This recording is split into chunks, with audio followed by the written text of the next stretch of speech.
গাজীপুর কোনাবাড়ীতে ভয়াবহ অগ্নিকাণ্ডে 16টি মুদি দোকান পুড়ে ছাই হয়ে গেছে। ফায়ার সার্ভিস জানিয়েছে এই ঘটনায় প্রায় 25 লাখ টাকার ক্ষয়ক্ষতি হয়েছে। কোনাবাড়ী থেকে মাজহারুল ইসলাম প্রতীকের তথ্যচিত্রে দেখুন বিস্তারিত। তবে সময় মতো অভিযান চালিয়ে প্রায় 5 কোটি টাকার মালামাল উদ্ধার করা সম্ভব হয়েছে। সোমবার 7 জুলাই ভোর 5:30টার দিকে কোনাবাড়ী কাঁচা বাজারের কলাপট্টি এলাকায় এই অগ্নিকাণ্ডের সূত্রপাত হয়।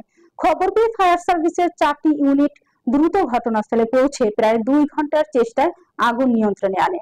কোনাবাড়ী ফায়ার সার্ভিস স্টেশনের ইন্সপেক্টর মোহাম্মদ সাইফুল ইসলাম বলেন, ভোরে হঠাৎ করে এই বাজারে একটি মুদি দোকানে আগুন লাগে এবং মুহূর্তেই তা আশেপাশের দোকানগুলোতে ছড়িয়ে পড়ে। প্রাথমিকভাবে ধারণা করা হচ্ছে বৈদ্যুতিক শর্ট সার্কিট থেকে আগুনের সূত্রপাত হয়েছে। তবে অগ্নিকাণ্ডে কোনো হতাহতের খবর পাওয়া যায়নি বলে নিশ্চিত করেছে ফায়ার সার্ভিস।